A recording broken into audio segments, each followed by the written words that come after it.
February 17th, a New York court judge said that MERS, Mortgage Electronic Registry System, is actually illegal practices. Okay? Alright. Does everybody know what MERS does? Okay? So when you buy a house and you close on that house, you have all your legal paperwork and all your documents, all your title paperwork, everything.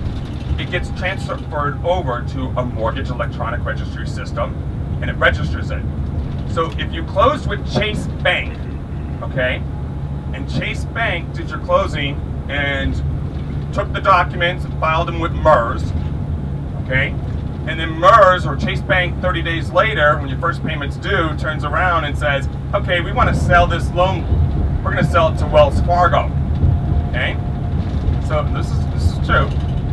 So they sell it to Wells Fargo, and MERS updates the system usually, but they never did transfer tax, and they never paid the transfer tax.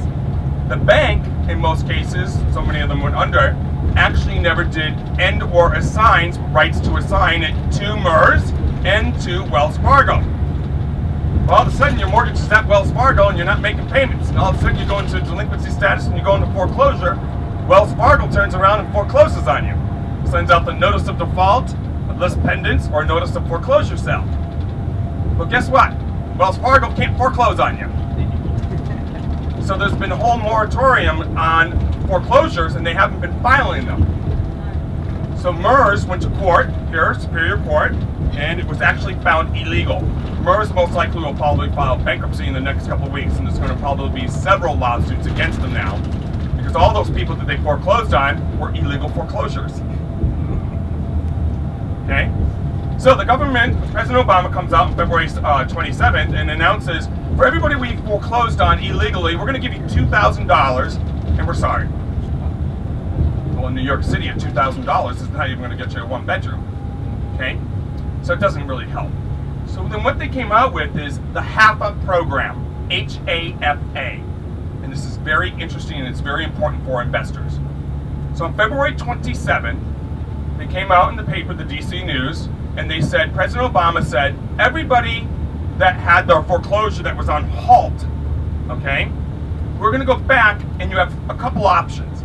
You either can reinstate the loan by signing some papers and make a new payment program, and then your foreclosure is now cured and you reinstated it, so now the documents are good again, we're going to make right on them. Or you could short sell the property, selling the property short for what is owed on the mortgage. Okay? You can't make a profit, or in some cases the bank will give you money to do the short sale to leave the property. One person got $30,000 to leave. Okay? Or you can sign the disclosure and sign the deed back over to the bank. A deed in lieu of foreclosure. And then the other option, the final option is, we will allow you to stay in the property for 3 years. The government will foreclose on you. It will foreclose if you don't do it or reinstate. The government will then pay the bank, so the bank doesn't lose any money and the insurance policy will kick in effect. And then the government will then take the property and sell it to an investor and have the investor manage the property for the government or for themselves. Okay, that's what just came out yesterday. Bank of America, it's called a REO, Rent Back Program. Okay, Rent Back Program. It is a pilot program. Bank of America started it. So it's quite interesting. So in the future for investors, it's very important for you as investors. First off, how do you get these deals? We offer what's called a broker price opinion class, and we give you the valuation companies that you can actually register. And it's also, as an investor, they're going to streamline the short sale process, and they've already came out with the guidelines. So as an investor, you want to know how to do a short sale.